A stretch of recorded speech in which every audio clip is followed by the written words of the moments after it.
Good morning. Good morning. Today is January the 29th. It is the last Monday of January. So the year is flying by. You know, it just feels like we were just talking about Thanksgiving pie. That was last year. Yeah, that was last year. But now the end of January is nigh. It is nigh. Have you been, what is it, impish or Admirable. admirable? Do you know that this year's a leap year? So all those like 90-year-old people are like 15 now. So I think we have a church member that was born February 29th. really? He's about to turn 5 years old. Who is it? Who is it? 6 years? So for all of the leap year birthdays, it's your year. So I hope you have a great year. All the leap year people. I have a theory. I think leap year, never mind. I don't have a theory. Today is actually we didn't even roll the intro yet. No, not that one. You know, people actually love this new intro. I've had a listener come up to me and ask me if there's like a single track that they could bump in the car because they love the intro too much. Not too much, so much. I would tend to agree. Do we say who made the intro? I'll never. I'm not a snitch. We will be talking about a lot of interesting, exciting things and perhaps even a guest. Whoa. This morning on the Dear Church podcast, you are listening to the DCP.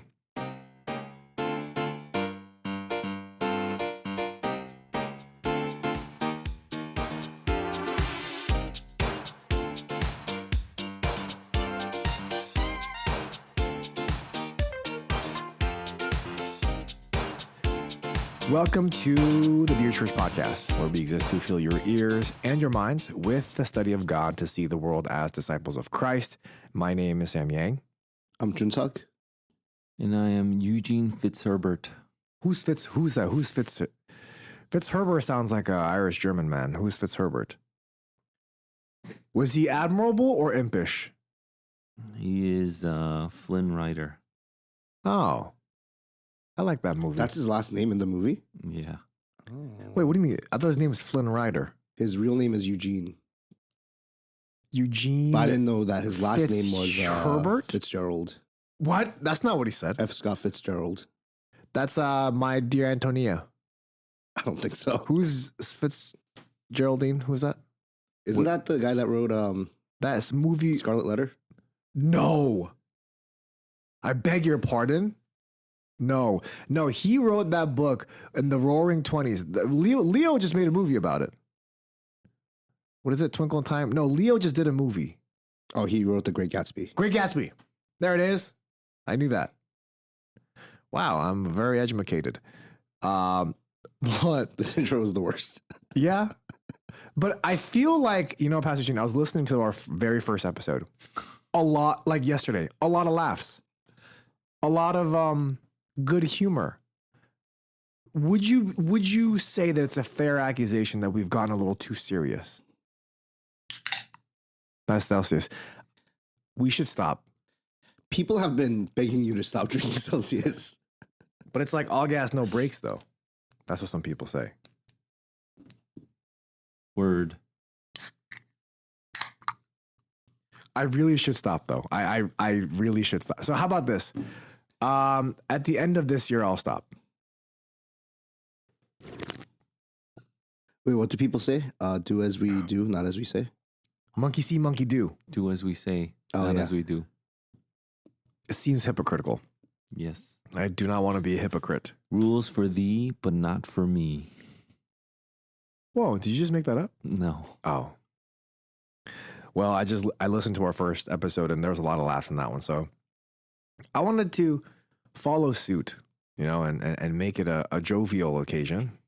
But this morning is very, very special in that we have a guest with us this morning. Not in the booth with us right now, but we have a special interview recorded with myself, Chunsuk, and our very own dear sister and deacon in our church, Miriam Richardson. We asked her for this interview because she is an expert in the field of adoption. And we wanted to just kind of pick her brain on IVF and adoption and some of these other topics that are coming up a lot in our current world. And so we wanted to make sure, and I actually was on the phone with her for like 30 minutes, just trying to see, you know, because I had a lot of questions and I was like, you know, I think you need to be on this podcast. A lot of people have asked to be on this podcast. And we've had a very hard, like iron door, like nay. But we needed Miriam on this one. Like we needed Miriam on this podcast. And we are so excited to welcome our very own Miriam Richardson. And here is the interview. Good morning once again. We are here with our very dear sister and deacon, Miriam Richardson. She hails all the way from Vermont. And wait, before we start, Miriam, could you do us the honor? Oh, yeah. It would be my honor. Yes. You have to do it into the mic. You have to do though. it in the mic, yeah.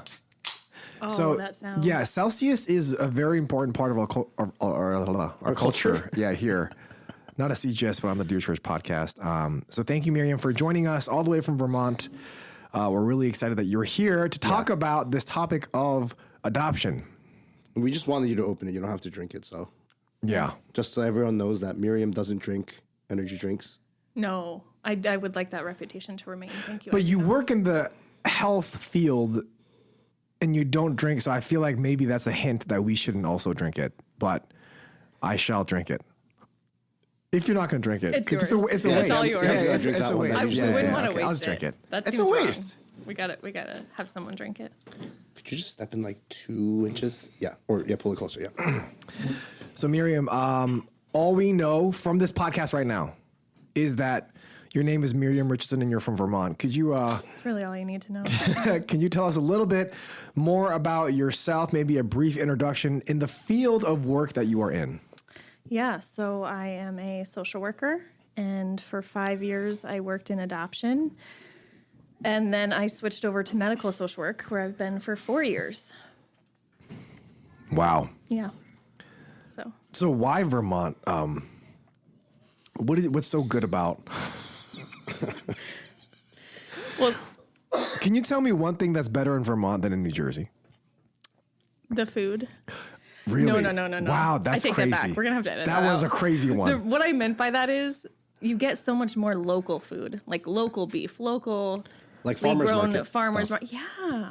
Did you live on Here a farm? it's so processed. Oh. I lived on a little acre Wow. surrounded by farms. Wow. Yeah. Wow. And so like we would often like during the springtime when they're slaughtering the cows to eat the Wait, beef, Who's slaughtering? the farmers, you'd hear them all mooing. And this is funny to you. It's just not what you do here. Like you go to the Right. grocery store, you buy your beef, but around Vermont, you go up the road to your farmer. You're like, hey, Wow. I hear it's slaughter season. Can I buy some beef? Wow. Mm-hmm. You guys call it slaughter season. That's the. I don't know if that's what they Are call we it, but from that's the what I same- called Are we it. from the same country? This is a crazy thing. Wow. So when you eat like processed beef, it's not. Have you ever seen processed beef compared to non-processed beef? I've only seen like ShopRite beef, It's- so I don't know. Oh my goodness. Oh, wow. It's shocking. I just actually bought because I was making a meal and Right. I needed to buy more beef, and the processed beef was a completely different color than this grass-fed organic beef. Wow. Completely different. Anyways, that's one good thing about Vermont is that the locally grown stuff. Right. Do you just love snow? Like that's what you love? Absolutely not. Oh, No, is that why you moved south to New Jersey? it's a benefit. Right. Yeah. We still get snow here. Yeah, I know. Yeah, it but we still get snow snows like here. once a year, and you know what happens in New Jersey is the weathermen say that there's going to be 6 to 10 inches of snow, and What's then you a have about weatherman? It never a happens. quarter inch. Yeah, it Is never that happens. a Vermont word, weatherman? Isn't that a word? Weatherman is a word that we No. normally We use. call them meteorologists Welcome here. to America. I don't think so. I think we say weatherman here. Wait, I say meteorologist. Oh, that meteorologist said this. That weatherman said this. Oh, is it a weatherman? Isn't meteorologist someone that studies meteors? No. No. No. Stop that right now. That is not true. What is going on? That is not it. But Miriam, I thank you for your introduction. I think a lot of us may have more questions on Vermont and why Vermont and when Vermont. but you hail from the faraway country of Vermont, and you are here with us in the booth, as they say, recording an episode on the Dear Church podcast on the topic of adoption. And we know that you are an expert in this field. And, you know, I know you and I had a phone conversation a couple days ago, like 30-minute long phone conversation about the topic. And I just said, you have to be on this podcast because I think the insight that you have and the experience that you bring is just, what's the word? Invaluable. Awesome. Was the That word was the word that you're looking for. Awesome was the word that you were looking for. Cool was the Wait, word so that I was looking what for. sparked this discussion? What? Was it from last week's podcast? This discussion Wasn't that it from the happened? Bible reading? So we did mention it on the Bible reading. It was from the Bible reading, yeah. Yeah. I And forgot for a then- second, sorry. Yeah. And then we talked about surrogacy on the podcast last week. Yes. Yeah, that sparked it too. And that's when it just really just sparked, you know what I mean? It sparked it. Yeah. I think so- I get a little passionate about it sometimes, so I might have like there's a chat for the Bible reading to Yeah, keep yeah. each other accountable, which is really amazing. Right. And then someone said the word surrogacy, and then I just like twitched. And then Wow. I was, oh my gosh, I just love to talk Wow. about the ethics and the Do you know who set up that chat for the Bible reading? no. It was me. You're not even in the chat. It was There you it have was it. Junsuck. But yeah, I mean, like you said, this topic was sparked from, you know, trying to understand surrogacy, trying to understand maybe the culture of the Old Testament in relation to the culture that we have today. And that's where we brought surrogacy. And I thought it would be a great opportunity for us to talk about this topic of adoption, which is an amazing topic that we could talk about that we know is also a biblical topic. And so we have an expert from the field, our very own Miriam Richardson, here with us to talk about adoption. And I think a lot of us may not know the adoption system in the U.S. or maybe the difference between, let's say, Christian adoption and just regular non-Christian adoption. Is there a difference between Christian adoption and any other type of adoption? I mean, there probably should be. Ideally, there would be. But right now in the United States, state by state, there is legislation being passed in the last, I would say, 10 years that makes it difficult to distinguish a Christian adoption agency from a non-Christian adoption agency. There are laws being passed that even if you're a Christian or Catholic private agency, Right. you have to place children with LGBTQ families, for one example. And we know that that is not in line with God's design for a family. So as someone who was working in the field of social work, I had to definitely think about, if all of our work is for God, then can I, with a good conscience as a Christian social worker, place a child in the arms of a family that God says it's not ideal for the child? Right. So is a lot of that prompted the making it harder to distinguish by Yeah. the Equality Act that was passed, where, you know, places that receive federal funding, you can't discriminate based on. Not just places that receive federal funding, because even a private agency that doesn't receive any state or federal funding has to abide by these laws, Got it. even if you're completely privately funded. Why do you think that's happening? I'm just curious. Like, it just seems, it's interesting because, you know, we even talked about the fact that orphanages, which we don't have in the U.S., which we'll get into, were created by Christians, right? But now it seems like even adoption is going in a way that's not even just not Christian, it's anti-Christian, it's anti-biblical. Why do you think that is happening? Because of the way that the United States and other countries and cultures are going Yeah, towards I think so. sin, in a way, calling what is evil good and calling what is good evil, Yeah, and straying it more and more away from the Word of God. I think so. Yeah, I mean, it's kind of a sad reality, I think, that we live in where, I mean, even churches now are kind of fallen Yeah. prey to just the whims of the world. But yeah, it is a sad reality that, like you said, Christian adoption and any other type of adoption is you can't really tell the difference anymore. Yeah, I guess they just really want to focus on equality, making all the agencies do the same thing. Right. But again, it doesn't let the agency adhere to their personal or biblical or Christian convictions. Right. So. Maybe could you just kind of explain to us, because I don't think a lot of us may know about what adoption even looks like in the United States. What does adoption look like in the U.S.? Like, what does the process look like? Is it a difficult process? And oftentimes, when I see stories of people adopting, they're always adopting from foreign countries. And I'm just curious as to why that is. Yeah. So there's 4 different ways to adopt in the United States. There is, and I'm going to mention foster care too, which is not always adoption. But number 1, there's foster care, where you're temporarily caring for a child. Right. Then there's foster care adoption, where you're permanently adopting a child from the foster care system. Then there's domestic infant adoption, where a woman in the United States is pregnant and she decides to place that newborn baby for adoption with you. And then there's international adoption, where you adopt a child from another country and then bring them back to the United States. Right. In all 4 of these types of adoptions, you go through a home study process. So it takes about 6 months to a year, not 6 years, 6 months to a year. You get fingerprints done, background checks. Right. They come into your home. They look in your cupboards.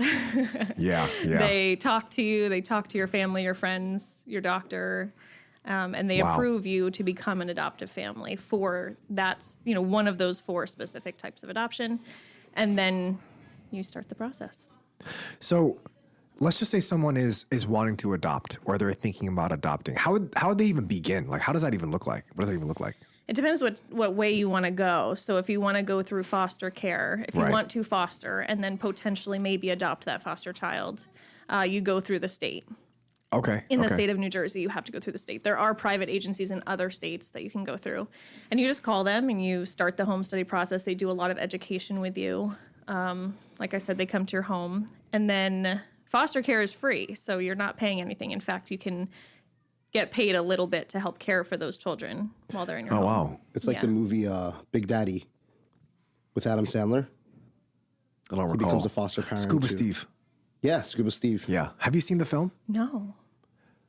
Should I? You Great should for movie. research purposes, yeah. Yeah, I feel like I should. A lot of movies don't portray adoption or foster very well, so now I'm interested. I don't know if this I don't know portrays if it very this well. is the movie. Yeah. Adam Sandler We'll is see. not the... The poster child of adoption. You know what's crazy, though? Something that I've noticed recently is Adam Sandler is a great guy. I don't know him personally, but I've heard he's a great guy on YouTube and stuff. But, okay. Sounds like thorough research. Yeah. But then with foster to adopt or with domestic infant adoption or international adoption, there are fees that come with it. So it can cost anywhere from $30,000 to $60,000 to adopt a child. Yeah, to adopt a baby from the United States or adopt a child from another country. So, as far as I know, the U.S. no longer has orphanages. Correct. Right? Did we ever have orphanages, and why do we not anymore? I believe we did. However, there was a lot of research done, and I think this is probably in line with what we read in the Word. But that 50 kids being in one home with two adults is not the design that God has for children. So it wasn't working out very well. Some kids were being abused or they were being neglected. They weren't getting the parent-child nurturing that is good for them, or they were just in the streets a lot. So they started designing foster care because they believe children are better with families, even if it's temporary, until they can be with their permanent family. So they extinguished orphanages, and now they have foster families. Unfortunately, there are so few foster families that there are also now group homes, which is similar to a orphanage. They just call it a group home. But when there's not enough foster families or there's no one to take a particular child, they'll either have a group home or there's even in Florida and New Jersey especially, there's kids who that when they're first removed from their biological family into foster care, if there's not a family immediately ready, the social worker is staying at a hotel with the child until they can find a home. And it could be a week that a child's staying in a hotel because there's not enough families. Wow. Yeah. So I think when people hear about foster care. Maybe it might even be from like movies. I don't know how educated everyone is regarding the foster care system in the United States, but whenever, people think about foster care, it's not always a positive thought. People often view the foster care system to be corrupt, for families just to do it for the money, for families not to even love these kids and stuff like that. And so, For the kids too, I think. Right. The idea that people have of foster care is kids would get passed on from foster family to foster family. Right. And so that's just kind of the image that a lot of people may have. I mean, you are obviously much more well aware of the workings, the in and outs of the foster care system. Is foster care a good thing? Are we seeing it not correctly, or is it a good thing, or how is it doing in the U.S.? Well, I mean, is it a good thing? It's unfortunate that it has to exist. In an ideal world, you wouldn't need foster families. Right. If sin didn't exist, you wouldn't need foster families, but it does. So here we are. Right. So I think it's necessary. The way that it's done, is it excellent in the United States? I would say it's not excellent. It's not done in an excellent way. For reasons like lack of funding, for reasons like lack of quality foster families, for reasons like that. But some of the things you mentioned, children being passed from foster home to foster home, that definitely exists. That causes, every time a child gets passed from one family to another, it causes more trauma. Yeah. And then, yes, some families do it just for the money. I mean, I think the most I've heard of people getting paid to have one foster child in their home is like $1,500 a month. Oh, wow. It's not really a lot of money. It's not. Right. But people still do it for the money. Yeah. But there's also a lot of great families. There's a lot of great Christian families and non-Christian families that are fostering children because they want to provide for a child in need. Right. And they see a need in our community, in our town, and they want to meet that need. And they're well equipped to do so. Gotcha. So it does exist in a beautiful way.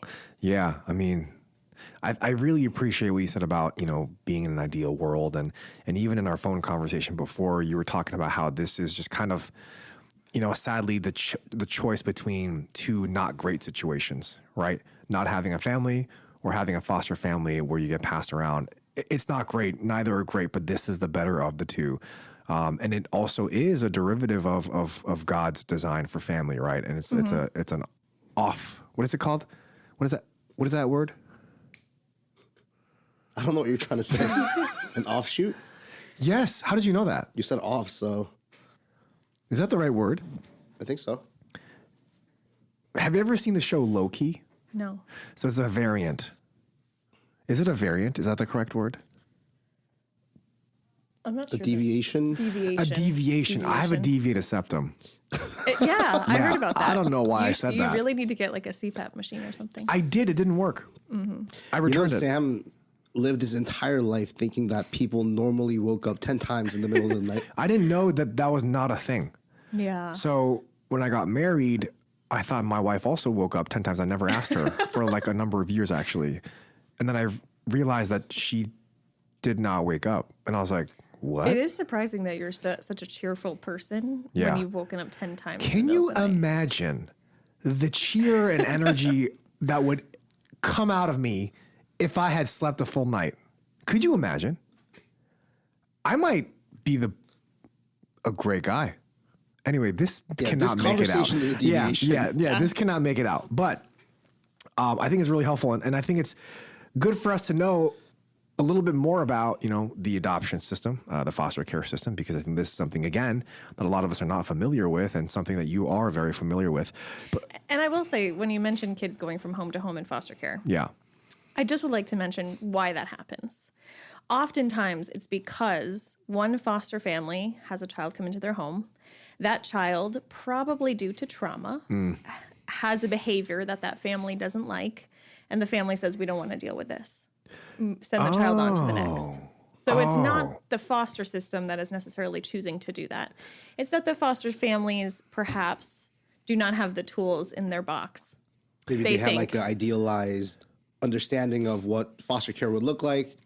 Once they got the child had behavioral problems, and then didn't instead wanna of stick wanting with to it. deal with it with the child, they would be like, I just don't want this anymore. Right. And you asked earlier about what's the difference between a Christian adoption and a non-Christian Right. adoption. And I think if a Christian is to go into foster care or go into adoption, we should go in with a lot of research and eyes wide open and many other things, which we'll talk about later. But one thing is the Christian who is going through these processes is going to be educated on trauma and God's design for a family and have that sense of commitment to a child. Right. You know, really ideally in the adoption world, we're not finding babies and children for families. We're finding families for children in need. We're meeting a need. So if you're going to meet a need, there's going to be difficulty. Whether you adopt a 1-day-old or a 16-year-old, there's going to be difficulty. So using God's word and trusting God's sovereignty in the process, that is what sets apart, I believe, a Christian family adopting from one who does not, is trusting God's process, trusting God's sovereignty, trusting his plan, and doing all of it with so much prayer and support from your community that you can do it well instead of the child being passed on and on. You know what I thought was interesting was when you mentioned the price for adoption or the price for foster care, you mentioned that foster care is free, whereas adopting a newborn or an infant is $30,000 to $60,000, which is a huge difference. Huge. And it almost makes it seem like kids in foster care are almost less in value than kids that are adopted, right? It does seem that way. And so I guess why is that? Because I think it tells us, even that pricing tells us a little bit about our culture and a little bit about how we value people of different ages even maybe. And so I'm just wondering why the disparity? Like, because it seems like if you just saw that, you'd be like, oh, like, you know, foster care is free. I'll just do foster care and you could just, you know, whatever. But, you know, for adopting an infant, that's money that you have to save up for. That's money that you have to work hard for, maybe even take out a loan. So it's a different commitment, right? And so why is that? So I can't speak for every agency why they charge what they charge for what the money goes to. That would probably bring up a few conspiracies, and some true, some not. Yeah. But we have to look at, and it's unfortunate to talk about it in these terms, but supply and demand. So foster care, there are currently 400,000 children in foster care in the United States. So there's a lot of children that need it. Yeah. And out of those 400,000, 150,000 of them, their biological parents their rights have been terminated. So they're available, ready to be adopted, just waiting for a family to adopt them. Yeah. Now, all of those 400,000 children, they're all in this situation, and the government or the state is handling their care. So the government or state obviously has their own funding. So you don't need to pay the government to help care for the child because it already exists. The government funds it, right? Gotcha. It's run by the government. But when you adopt a child internationally, or you adopt because a woman chooses to place her child with you, the government is not as involved. That is it's more private, and you're paying for things like the legal process. You're paying our agency to go through the legal process for you. You're paying for the social worker to come to your house and confirm you're a quality family. You're paying for the flight to go pick up the child. You're paying, and even if you adopt domestic infant, you could be paying for that birth mother's medical bills or her, you know, all kinds of. So there's just so many children in need that I think they want to give every incentive to meet that child's need. Whereas domestic infant adoption, there's a lot of families waiting to adopt a baby because of many different reasons, but they're waiting to adopt a baby, and there's not many babies needing adoption right now. Right. So it's kind of supply and demand, which is terrible to talk about it that way. I mean, it is, but I think it reveals a lot about our culture in a sense of, I think sometimes people might think, oh, you know, adopting a newborn, they don't have that much trauma. It's okay. It's like a fresh, clean slate almost. That is what people think. Right. Versus a teenager maybe that's bounced around home to home, maybe is in his 10 to 12, whatever, teenage years. They must have a lot of trauma. I don't want to deal with all this trauma and all this drama. I want to just adopt a baby, and, you know, because the babies are cute, right? I want to adopt a baby, and that's it. Like, this baby will never know. Right. Well, first, so they definitely will know. If you do adoption right, your child will know from day one that they were adopted. But yeah. Wait, how do you know that? How do people like quantify quantify that? Quantify, wait, what? Like how That the baby would knows. know that the baby was adopted. You'll be telling them from day one. Oh, so when okay, they're okay. 1 day old, you know how we instruct families is the day you bring even your 1 day old baby home, you tell them, even though they're 1 day old, they can't understand. You tell them their adoption story. You tell them how they came to your family, and you do that so that you're comfortable with it as an adult. By the time they're 3 or 4 and they can start to learn these words, you're comfortable talking about it. You don't ever want it to be a time where you sit them down and it's this big conversation at 10 years old. Hey, guess what? We have a big thing to tell you. And then you've been keeping the secret. And everyone knows the secret but the child who it's about. So that's how we teach to tell them from the day one, to read them books from when they're 2 years old, so they know the words, they know their story, so they're not oblivious when everyone else in their world knows all about their life. I've been in a situation like that where there was a youth student that found out when he was in middle school that he was adopted, and you he had imagine? absolutely no idea, and he had an identity meltdown. Yeah, that's He why. just had no idea which way was up. I can't even imagine. Yeah. You know, like imagine your parents said to you Yeah. when you were like 15, hey, actually, you're not a Korean American, you're I something am. else. I don't know, or I am something wild. I am French. You're French Irish. Can I you don't- imagine? I don't look it, but I am a and French then like Irishman. they knew this the whole time. They Yeah. kept it for what reason? You know, anyways. Right. So yeah, people do think that babies are a clean slate. That's exactly what they think. So they migrate more towards that, I believe, than adopting, say, a 5-year-old from the adoptive Right. care system. Yeah. So they migrate more towards adopting a newborn. However, and I don't know how much, we want to get into this, but think about God's design and how a woman carries a baby, and that baby is hearing the mom's heartbeat, specifically that mom's heartbeat and that mom's voice for Yeah. 9 months. Yeah. And then even if that child is removed at 1 day old, they're being removed from the heartbeat and the mother's voice and the ways that that baby has bonded in utero with that mom. Yep. That alone is a trauma to that child. Not to mention, there are so many studies that in utero trauma exists. So if a birth mom is using drugs or a mom is going through domestic violence and being abused, that trauma is passed to the baby inside her. Oh, wow. Because they're one. They're working together as one. Yeah. And not to mention, on top of all of that, studies have shown that if a child is born and they can bond with that mother that they've been bonding with, and they continue that attachment, then it's actually better for them to have that attachment first. And then of course, you don't ever want to remove them, but if you have to remove them in the future, at least they've learned that attachment. Whereas if you just remove a child without them learning attachment Yeah. from what they started with, it can be more difficult in the end. So not to say that one is better than the other, or a newborn has more or less trauma than a teenager. It's just that there is adoption starts with trauma. Unfortunately, all adoption does, because it's a loss, and again, it's not God's design. So all adoption starts with loss. So what you're saying is that common conception of babies Completely not, false. Being pure and you just adopt them and they'll never know. Like that's just not true. Or it won't bother them. Right. Or they won't have to It'll struggle bother with them less. Right. If you're adopted young, if that's not true. No. That's so interesting. Thank you for that. That's interesting. Well, I guess because you know the system and you've seen firsthand and experienced firsthand just that entire process as you have been working for so long in this field, what are some issues that you see in the U.S., perhaps in the way that we think about adoption, the way that we think about having kids? I'm sure you've met and spoken with and counseled many, many people. So what are some issues that you have seen that we may not be so privy to? When it comes to having kids, the way that it's viewed in the U.S., it's changed a lot over the years. So there's so many ways to have children. Obviously, there's the obvious, like biologically, you get pregnant, you have the child. Right.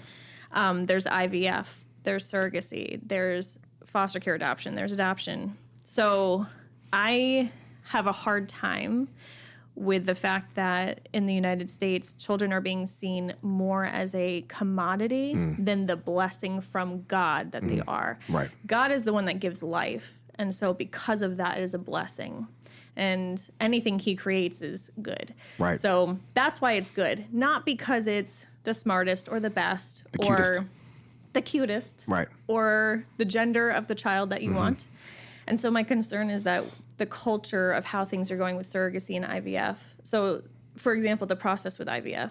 Can I talk about this? Absolutely. So the process with the IVF is, which is not to say that it can't be done in a good way, but generally the process with IVF is you go to a clinic, they collect as many eggs and sperms as they can, and then they make as many embryos as possible. They do this because some of those embryos will naturally not make it because of the process. And so they want as many as possible. But then also they do a lot of testing on these embryos. It's called PGT, pre-implantation genetic testing. And this testing, they say that it tests for the quality of the embryo. So you can test for things like gender, which one's a male and a female. You can test for things like Huntington's disease, chromosomal abnormalities like Down syndrome, sickle cell anemia, muscular dystrophy, all these wild diseases you can test for, even though it's just been made. Like it's just been made. Right. And I just think that is so crazy, because that also just shows when life begins. That, you know, I know the gender of my baby. I didn't know till I was like 12 weeks pregnant. But the baby had a gender the second that it was made. We just didn't know. Right. Isn't that wild? Yeah. Like, and Wait, you're pregnant? Shockingly. Congratulations. No, Thank you. Just kidding. Not Is shocking. this not public knowledge? I guess it is, yeah. Well, No, it is now. Thanks for making the announcement for me, Sam. Just kidding, I knew. Oh, no, I mean, I knew too, but I thought, okay, well, congratulations. Anyway, sorry. No, so they do testing on these embryos, and they typically they'll recommend to parents discard these ones because they have this perhaps a genetic abnormality, and they usually find abnormalities with 50 to 70% of those embryos. 50 to 70%. Yeah. So if you make 8 or 10 embryos, which I think is a pretty common number I've heard, you might be in a position where they're telling you, oh, half of these are not quality or best quality. That's tough. There's other embryos that are better quality. Yeah. And you can choose, you fill out a form and you choose, do you want to keep the embryos that are boys only or girls only? Do you want to keep the ones that have this abnormality or that abnormality? Which ones are you okay with, or are you not? And then you're put with a decision. So you discard, generally, literally throw away the ones that you don't want, that are not of enough value to you or good enough for you. And you use the ones that are. That's tough. Yeah. That's Yeah, the general as process. Christians, we understand that the value of life comes from God.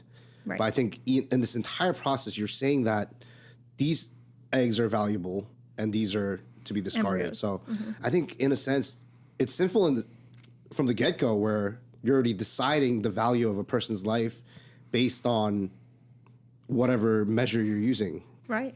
And that could be something as simple as gender or Right, as complex as a And this is not diagnosis. to say, though, that this can be a useful tool that Yeah. Christians can use. Absolutely. But I think oftentimes it is used in a way that you're murdering, you know, and that's tough. I mean, even that's crazy to think about, the fact that you fill out a form, and if, you know, an X amount of your embryos are female, they're just discarded because they're female. Because you don't want a female. Maybe. Right. But them being female, we already know that they're living beings, and they're being discarded for being a certain gender, which is crazy. Right.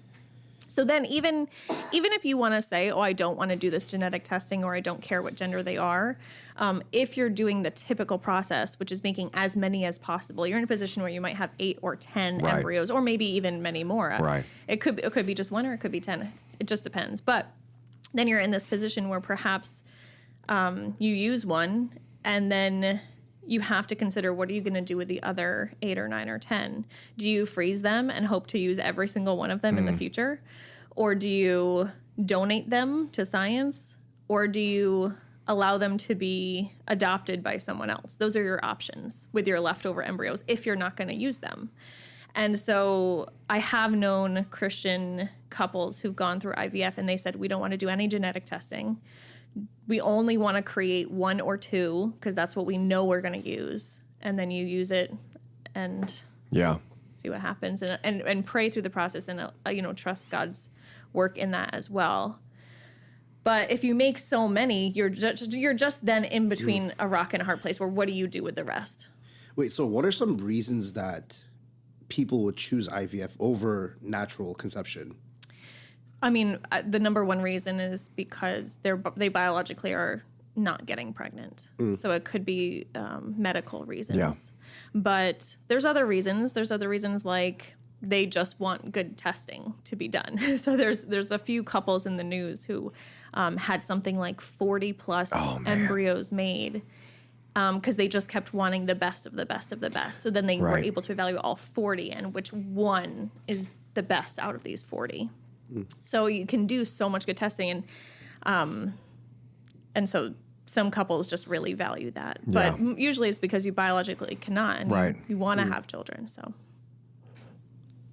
So I guess, IVF is something that we would have to pray and obviously think through. And like we said, there are some pros and cons of it. It is a tool that we have been given through technology, and we know that God is sovereign over it as well. And, as we're reading the Bible reading, we know that God is sovereign over every womb, whether it's open or closed. Just because we do IVF doesn't necessarily mean that we will have a baby. It's only if God wills it and allows it to happen. That's when we are able to have it, because that's something that only God has control over and is sovereign over. Science doesn't take over God's position or God's power, right? And which is something that I think a lot of people might think is happening in IVF, but that's not true. It only works if God allows it to work. Right. It's a tool and technology that we are able to use. How we use that technology, like you said, is whether it becomes sinful or not sinful. And I think that's something that we have to continue to pray through as Christians. And that's a comfort to us. Right. It's a comfort in infertility Yeah. or in loss or in different diagnoses that our bodies are not above God's will. Our bodies are subject to God's will. Yeah. And our bodies are in his hands. Yeah. And So it's not comfort. chance, right? It's not chance. It's not, I mean, yes, we learn about the Punnett square in science class. The little thing where you graph out the recessive gene, the dominant gene, and then you map out the, All right. but even that is not chance, right? God ordains and is sovereignly in control of every single aspect, even of fertilization, every single step of the way. And so that's what we find comfort in. But I guess, along with IVF and surrogacy, which we talked about last week, are there any other issues that you see in the U.S., perhaps, and maybe even in particular with adoption and maybe the mindset that people have in adoption? Are there any issues that you see people normally have as they consider thinking about adoption and praying through adoption, that maybe that you could give us advice and practical wisdom on? Yeah, so I mentioned earlier that adoption should be an opportunity for a child to gain a family, Yeah. not a family to gain a child. And what I mean by that is for families who really want that newborn experience. Again, they might think they're getting a clean slate. They may turn to adoption as a way to have a child enter their family, and that is a good way. But more so, you want to meet the need of a child. So the purpose of adoption is to meet the need. So my hope is that families, especially Christian families, see it that way. And so when they see it that way, I hear a lot of people say, I don't want to foster or adopt because I would get so attached. Yeah. And that's so hard. And that's Yeah. completely true. You're going to get attached. If you're a healthy person, you will attach to that child. And that's Yeah. hard because what if they don't stay in your family, especially if it's foster care? But guess what? That's what children need. That's how God designed children, is children need to attach to a healthy adult in order to thrive and grow. And so, yes, it is hard for us as adults. How much harder is it for the child who does not have anyone to attach to in a healthy way? And so I hope that the way that we see adoption changes to be more, how can we meet this need and serve this child? How is this a way that I am obeying what God calls us to, which is caring for those in need, this child in need perhaps in my town. And even though it may be painful for me because I may attach and then they won't be in my home anymore, What do they need and how can I serve them in this season right now? And so something that we think a lot about is when the child is in my home, when you're fostering, I think it's a lot of like, what you worry about the future. What if they leave? What if the biological family ends up, gaining that child back? And then I've lost this child that I love so dearly. But all we can do is be faithful with what we have right now. And some things do cause pain and discomfort. But if we're obeying God and we're trusting his sovereignty, that he loves that child more than us, then we should be faithful with what we have now. Yeah. So I hope that's one thing. No, that's super helpful. And I think it's good for us to hear that. Not all of us may have the ability or the capacity to adopt, right, or to have a foster child in our home.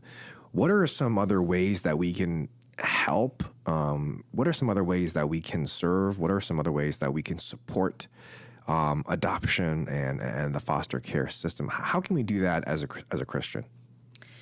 Yeah, so if you're not going to be that primary person who fosters or adopts, right, which is a way of serving God. Mm-hmm. It is a very intimate way of serving God because it's in your home 24/7. Yeah. But if you aren't able to do that or you're not doing that, I would say, have you read the book, The Gospel Comes with a House Key? By Rosaria Butterfield. Yes. Yes. So that book talks a lot about just being aware of your neighbors, being aware of the people around you and how you can serve them and show God's love and share the gospel with the people around you. So I'm going to be honest. I don't think a lot of us know our neighbors, literally our physical neighbors to our home that we live in. Actually, I don't. It's tough. Like the culture isn't really here in New Jersey to know your neighbors, Is right? it in Vermont? Do you guys ever know each other? Like all the farmers know each other? When we moved into our house, I was 8 years old. We moved into our house. The neighbors braided a garlic strands and put garlic strands braided on our door. It was so sweet. Do you guys just white garlic? Because they grew it in their garden. Oh, it's not to keep the vampires away. What are you? Are they there in Vermont? There's no vampires in Vermont. So I mean, I think Vermont people confuse me a little bit. So are you guys all farmers and stuff? Do you all? Not all of us. Okay. Anyway, so yeah, so there's this culture in Vermont. Yes, of where your neighbors, and when it snows, the little neighbor kids come and they shovel the old people's driveways, and then your neighbor brings you a loaf of bread when she has an extra one, or you call your neighbor I ran out of eggs, I need eggs for this recipe. Wow. I don't know. I think that was there, and I haven't really seen that as much in New Jersey. I don't think that exists in New Jersey. Yeah, why do you have an extra loaf of bread? I feel like you would just buy one for yourself. Well, if you're a Christian, no, not buy. They're making bread. Oh, you see, they're making it. They're making it because they're all farmers in Vermont. Because you just do more things in your home. I know the capital of Vermont. It's Montpelier. Good job. Good job. I don't know if this is still true, but when I was growing up, there were no technical cities in Vermont because to be a city, I think you have to have more than 6,000 residents, or is it 60,000? And we didn't. Is this your first time seeing this many people? But my town, the amount of residents in my town is 875 people. Does everyone just know each other? That's my high school. Yeah. Okay. For sure. Wow. Anyway, sorry. So this culture, I think, this Rosaria Butterfield's book is one of my favorites. So it really talks about being aware of your neighbors. So I think we should be more aware of our neighbors and their needs to help meet their needs. If they foster or have children, or if they've adopted, help meet those needs. When they adopt, bring them a meal like you would when someone has a child. If they're fostering, ask how you can support them. Can you help pick up the kids once in a while, or provide a meal once in a while? Or do play dates with your kids. So I think that's one way.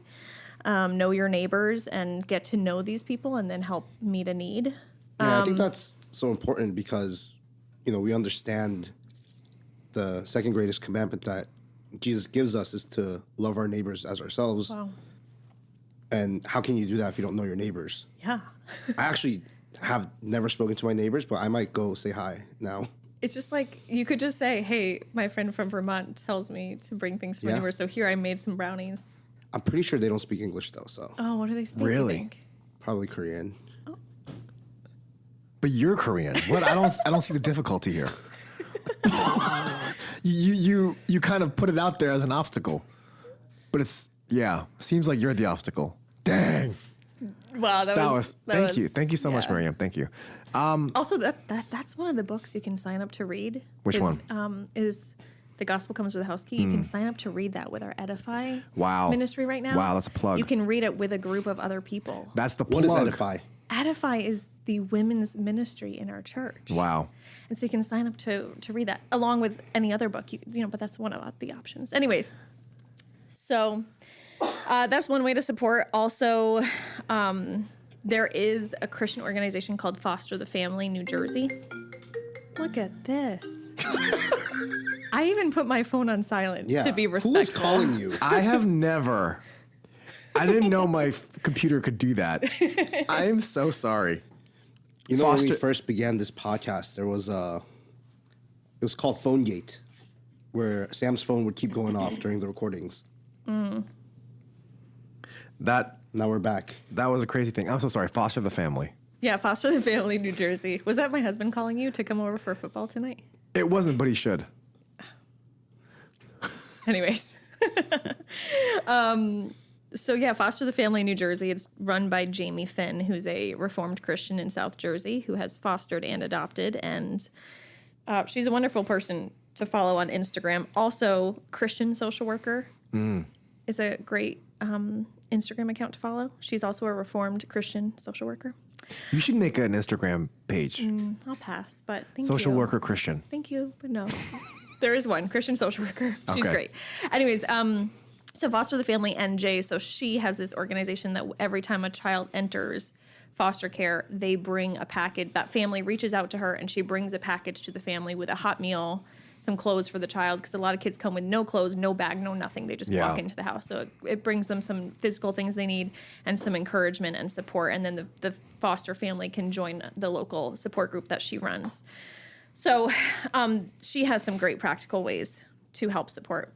And then I think prayer. So in a church where you have more than a couple people, I think we should all be in prayer about how we can support orphans, foster families, adoptive families, birth mothers who are considering placing their child for adoption. That's tough, yeah. That's tough. And then who in our church may be equipped and qualified to adopt. Yeah. And how we can support them and walk with them through that. Yeah, I think that's great topics of prayer and something that we should be thinking through as well. And I think that's extremely helpful for all of us here. And I think this conversation itself is super helpful, super informative. I mean, but this is what I expected, you know what I mean, from like a professional from Vermont. This is what I expected. So nothing new here. You know, it's crazy. I have never talked to you about being from Vermont in the years that I've known you. And the moment that we step on a podcast together, it's only Vermont. Yeah, I don't understand, but it's okay. I think this one time I told Miriam that I knew that she was from the New England area Yeah. because she says rum instead of room. You say rum? I didn't think I did, but Like bathroom? like what? Yeah, bathroom. What is this called? This place that we're in? What? I mean, I'm number? supposed to say room, but who says that room? Everybody in the English-speaking world says rum. room. This rum? Rum is a drink I'm not saying rum. that I I'm do saying not rum. enjoy. Rum. We're in Rum 201. Rum. Or like roof. What do you say? Just, Rough? I guess people say it comes out that way, but I don't think it is. Rough is like what a dog says. Rough. Yeah. I know. Wow. I know. You I know. really are from New England. Do you also love maple syrup? Yeah. Do you say syrup or syrup? Syrup. Maple syrup. Yeah. Okay, maybe I'm wrong on that one. Not that you're wrong. Only the real stuff, obviously. Yeah. But Miriam, Not thank the you. Canadian stuff. Okay. I heard Canadian is. No, it's not better. Vermont maple syrup is the best. I think maple trees are from Canada. Is that Aunt Jemima? Oh my gosh. I Wait. could just fall over right now in fate. Wait, that's good stuff. That is, I'm done. Just take me off the Wait, podcast. that's good. Turn Wait, it okay, off. wait, what? How can you? Lies. Okay, so how can you even tell maple syrup is good versus bad? It literally tastes the same. I'm so confused. It tastes like maple sugar. I'm pretty sure the stuff that we're eating on the regular Yeah. is just high fructose corn syrup. Yes, I'm actually speechless. You know, maple syrup comes from trees. No, I know that, but have you do you? Oh my gosh, yes. Okay, truly, I'll have to bring everyone to Vermont someday, and you can watch the maple syrup making process. They boil it in this big thing. It smells good. It's fun. Everybody stands around, and it's just. Is this during butcher season? No, it's not during. Slaughter season. Slaughter season. So you have maple syrup season, which is a different season. Yeah, it's a I get different it. season. But yeah, thank you so much, Miriam. This was a blast. Even just being able to talk to you about this topic that you are so passionate about, this topic of adoption. And this is a field that you've been working in for such a long time and have so much experience and wisdom in. And so we thank you for spending time with us. On this, we're recording on Sunday afternoon. Thank you so much for being with us. And we hope that this was encouraging and edifying to all those who have listened. So we thank you, Miriam. Thank you. And back to you, Sam. Miriam, thank you for that. That was very helpful. And I hope that it was helpful for our listeners as well. As I know it would have been, as I know. That's why we asked her to be on. But we're going to go into a quick Q&A pass, Eugene. So here we go. We need a beat.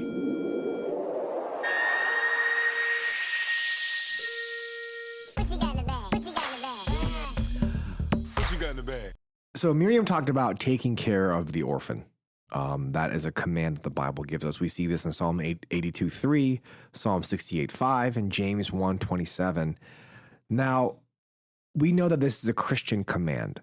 So what does that mean for us to take care of the orphan today? Is this something that we have to do? And if we're not doing it, we're in sin? Like, how are we supposed to take this? Yeah, let's read James, where it comes from. James chapter 1, verse 27. I love James. James 1:27 reads, "Religion that is pure and undefiled before God, the Father, is this, to visit orphans and widows in their affliction and to keep oneself unstained from the world." But if I'm going to be honest, I don't remember the last time I visited an orphan, to be honest with you. And Yeah, the visit also has the connotation. It implies that you take care of them. You don't just visit them like, hey, and then you leave. That's not what Right. it is. It's you take care of the orphans and the widows. And so when we think about this, I know because of because of the way we grew up, and we pretty much have grown up, especially if you're a millennial or younger, in a kind of globalized society / culture. Mhm. We think about things in a global way instead of thinking about things in a local way. They would not have thought about it in a global way. They didn't think about the orphans in, in China. You know what I mean? What did they think about then? When you heard this in James, what did you think about? Oh, the orphans over there. Oh, the widow across the street. Mm. That's who they thought about. Right.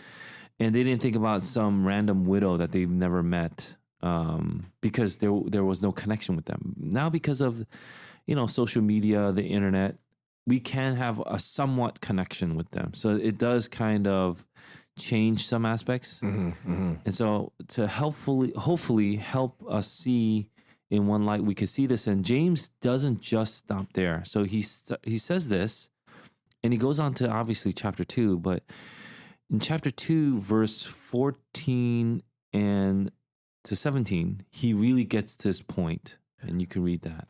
James chapter 2, verses 14 to 17 reads, "What good is it, my brothers, if someone says he has faith but does not have works? Can that faith save him? If a brother or sister is poorly clothed and lacking in daily food, and one of you says to them, 'Go in peace, be warmed and filled,' without giving them the things needed for the body, what good is that? So also faith by itself, if it does not have works, is dead." Yeah, so when we look at faith, we need to look at faith in terms of not just this, metaphysical reality, something spiritual, something that you can't touch, but it really does start from the inside, and it does manifest itself into the physical reality that we live in. So let's say you are filled with God's love. How does it manifest itself? It should go all the way to the edges of your reach, meaning the people that you are connected with.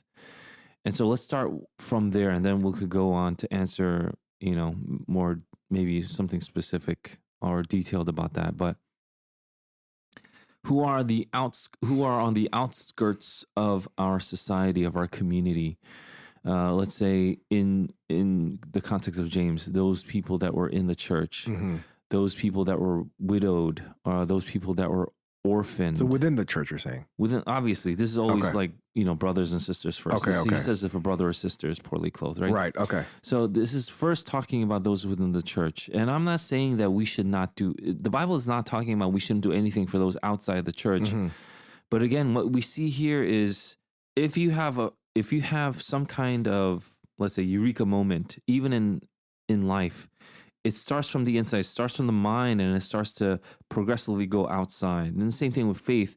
When you have faith, it goes from the inside. Your heart is changed. You get a new spirit within you, and then you start to see your actions change. And it goes from the self to the outside. It doesn't stay in the self, because if it stays in the self, it's not real, is what James is really getting at. And so how far does it go? Well, it goes to as far as you can. It goes to the edge of your community. It goes to, to the very end where people normally would have neglected.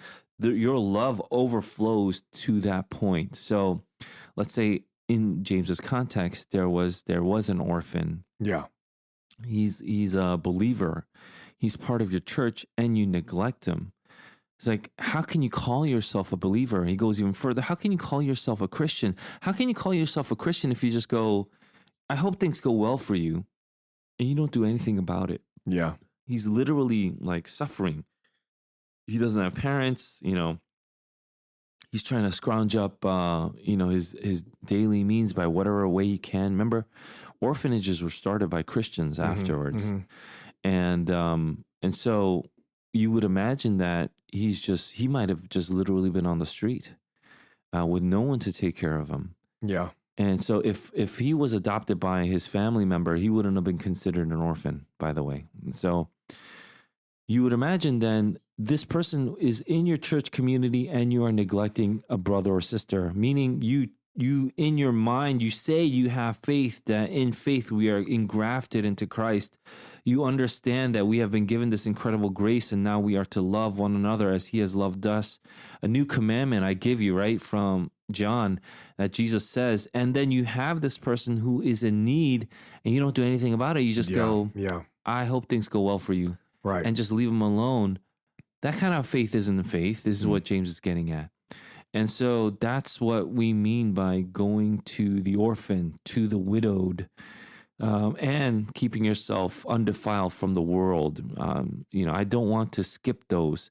It's going to the edges, right? It's going to the outer parts of your being, of who you are. So that second portion should have just nailed it if you didn't think that wasn't the case.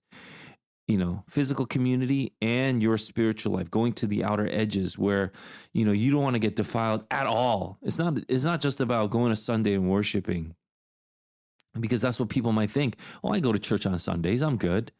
No, it's not being defiled at all by the world. And so you want to go to the very end of yourself as much as you can, your spirit, your soul, so that it is not defiled, that it is glorifying God to the best of your ability, to all, from all that you have. That's what you want to do. Yeah. And that's why it goes, you see the orphans and the widows, that's the physical, and then you see undefiled by the world, the spiritual. So your whole being is now completely given over to God. That's what faith does. Right. And when people mistake that and, we want to tease it out and do some other things, then I'm afraid you might lose the principle. Like we always talk about, we might lose what this is really talking about. It's about the whole self. It affects the whole community. It affects the whole church. But it seems, though, visiting the widow and the orphan in their affliction, it seems very specific. And so it seems that these are things that we should be doing. And like you said, in Paul's context, if there was an orphan in the church, then it would be obviously wrong and a sin to neglect this individual. But when we think about our context, here in New Jersey at our specific church, I can't really see an orphan by himself or herself, a child coming to church. So, I mean, I'm not saying it's impossible, but it's just difficult to kind of see that in our context. And so if we don't have an orphan in our church, how are we supposed to fulfill what seems to be a command by James and God through James? Yes. Yes. Yeah. I mean, so James is going to talk about a lot of things. He's going to talk about the inside and the outside. Remember, even in chapter 1, he gets into it before this, but in chapter 3, he really gets into it about the taming of the tongue. Yeah. Again, this is your favorite book, so you should know. It is. One of them. One of them. And so he's talking about the entire self. And people just think that I can compartmentalize my faith. I'm a Christian here. I'm not a Christian here. I'm just going to be a worker here. You can't function like that. And so once we get that down, and then we say, oh, I really want to be able to fulfill this command. This is why Christians did build orphanages. Mm-hmm. They built hospitals because of that overflow. They took care of their community, and their community was thriving. It was a blessing, and they want to extend that blessing to everyone. We want to do that. There is no part of ourselves where we're like, you know what, this is a real good blessing for ourselves, and let's just make sure no one else gets to touch this. If you really know this is the good news, and you know that when God gives, he gives to overflow, like it says in Psalm 23, those things are like, wow, it would be great if I could bless other people. It's such a wonderful thing. It's not a zero-sum game for the Christian. It really is about God being this infinite source, this fountain of life that continues to flow. And so then you would see that what happened was, I think organically, what happened was Christians went out there and they're like, oh, look at these orphans here. I want to bring them to my family. I want to bring them here. I want them to be part of my family. And these things started to happen. But if you're saying there are no orphans here, what do I do? Yeah. I think, first of all, if you have that conviction, then let's go. Those are things that are good, in my opinion, that we can start to think about, and we can start to, alleviate if there are any needs out there, especially in the vicinity that we live in. But it also goes to thinking about the extremes, right? So these are the extreme examples that Paul uses for the orphaned and widowed, because who's widowed out there? You know what I mean? Who's orphaned out there? That's what you're saying. Right. These are the people that society would take the most advantage of. And if they came to the church and the church treated them like society treated them, and we also took advantage of them, that would be terrible. That would be the same thing as, James probably pointing a finger at you saying, you're just like the world. You're not a person of faith. Your faith is dead. That's basically what you would kind of hear from that. And so who are those that perhaps need help in the church? Is that what you're focused on too? Because if you just only look at the extremes and look at this verse for the extreme only, then you miss everything, in between. And that's also a fallacy that we have to keep from. So let's say true religion, I need to find an orphan and widow. There are no orphan and widows in this church, so I'm going to leave this church and find an orphan and widow. And that's what true religion is. And we know that that's not compatible with any other part of the Bible. So that can't be true, right? And so what does that mean? You go to the extreme, you go to the end, but you don't miss anybody along the way.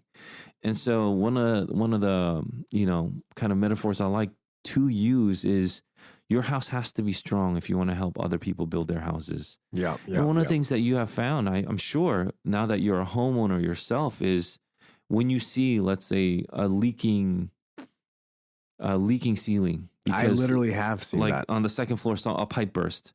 And then you go to another house and you see something in the ceiling, you immediately can correlate. You relate to the homeowner. It's like, I know how that feels. Right. And what did you do? You share information. It's like, oh, you actually need help patching up or finding a vendor, finding a plumber. and you help each other out because Yeah. you were there, that kind of thing. My point is you go all the way to the outskirts from those that are in need, from smaller need to the greatest need, but you cannot stop anywhere along the way. It's Yeah. meaning you're going all the way to the end. And so just to go to the end and skipping everybody in the middle is wrong, or stopping in the middle, that's also wrong. You want a complete faith. You want a faith that encompasses your entire being. And that's what I believe James 1:27 is about. I don't like it when people tease out one or two aspects and saying this is about orphans. Obviously, it's not only about orphans, because if you want to tease out orphans, why aren't you doing anything for the widows? Right. And if you just want to tease out widows, why aren't you doing anything for the orphans? If you tease out orphans and widows, what happened to keeping oneself unstained from the world? What about that one? You don't care about that one? So you can help an orphan and then you can, go visit a brothel. Is that the same thing? Right. No, they're all wrong. And if you do one and not the other, you're not doing anything. Basically, if let's say you go to a brothel, but you are helping out orphans, you're still not doing James 1:27 is the point. You want your faith to be a whole faith, and you don't want to just compartmentalize things just because, you just want to think like, oh, I have a good faith now because I've picked one out. You want to go through what the Word of God says in completion, by the help of the Spirit, guided by His holy Word. Now, if I may, there are people that are experts in one of the fields. Does that make sense to you? Yeah, So let's yeah. say we have someone who is an expert in the orphan, understanding orphans and what they go through, foster home, foster care, and things like that. And we invite them to our podcast, which we did. I haven't heard the interview because this is before the interview is done. Yeah. I think we should really appreciate that and listen to her. You know what I mean? And that we could really gain from that. So how I think she will help us go all the way to the end and beyond. So to the end of our church community and beyond, if possible. Yeah. And so let's say it's great that people can adopt a child. And I think a lot of families have a heart for that now.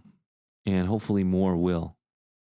But what about those families that didn't adopt a child? Are they in sin? Did they not complete James 1:27 just from that fact alone?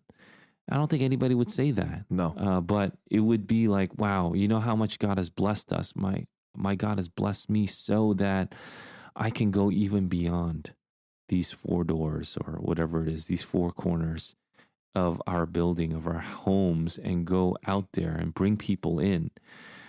And what better way to bring people in than to adopt someone who doesn't have a home?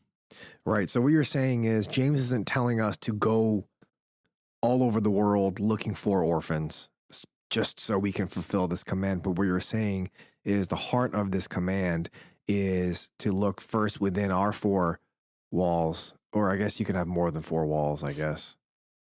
Besides, based on the shape of your house, but 4 walls of your house, of your church, and then you go out from there. And it's just like the Great Commission too, right? Right. There's a progression from in to out. Yeah, I mean, just because you don't go to India doesn't make you a bad Christian. Right, But when right. you have the opportunity to go to India, why wouldn't you is the point, right? And if God places a conviction, the Spirit of God places a conviction in your heart for Indians, why would you not go there? Yeah, so I don't want to downplay the incredible work that, orphanages are doing there. I think what Christians have done, because they are salt and light in the world, is when they extend and they continue to go out because of the overflow, societies are changed, they're built, they're strengthened. Societies actually become stronger because orphans are adopted. Does that make sense too? So Christians are being a salt and light when we go beyond the 4 walls, so to speak, and go into the outer parts of even our community, because that's what Christianity does. It starts from the inside and then it starts to progressively go outside, Right. which is the exact opposite of how the world handles anything like socialism or communism. It's always outside in, and they eventually go into the family, but they start from the outside. They go into the family and it's purely tyrannical. But you see this love starts from the inside and it goes outward. And when it goes outward, you see societies, you see nations, and the world changed because of it. But again, the world is now adopting what was a Christian principle and flipping it around. And so, orphanages now and adoption agencies now, and all these places have become secularized, become monetized. And, even now it's gone to like birthing stuff, like, with the technologies that we have, it's all becoming monetized, it's becoming secularized. It's all outside in. And that's why it's all becoming unraveled, what the church has started. And we have to recognize that we need to go back to the original principle, which is we need to start from the heart. And if your heart is not changed, then pray desperately that your heart is changed so that you understand this, that when your heart is changed, everything about you starts to change. And when you're like, well, do I have to adopt? I think that's the wrong question. The better question is, can I adopt? Yeah. Can I do this? How can I do this? In what ways can I do this? Especially if you have a conviction for it. And, people are like, oh, I'm so busy. I can't even take care of the kids that I have now. How can I take care of more kids? And then I see that as you continue to become more sanctified, that sentiment and that heart starts to change too. And to now, how can I take care of more? How can I do this where I really want to, make this a part of my value system that I want to teach my current children, and I want to teach a new child that I might bring into my family. Yeah. Thank you for that. I think that's really helpful. And like you said, Miriam gave us some practical ways that we can go to that extreme where it's beyond our four walls and we can go out and take care of the orphan and visit the orphan in his or her affliction. And so that was very, very, I was very thankful for that interview. But I wanted to also ask, we talked about surrogacy last week, and I know Miriam and I with Chunsook briefly talked about IVF. But is there anything that we should be thinking about as we go through IVF or as we consider IVF? And the reason why I ask this is because I was speaking to some members of our church, and I think right now, for those that are in their 20s, there is a push to freeze your eggs. And this push comes from the fact that when you're older and you're ready to have kids, or when you want to have kids, then you'll have eggs from when you were 23 versus when you're 35 or something like that, or something to that effect. And so we know that the younger you are, the quote unquote healthier your eggs are.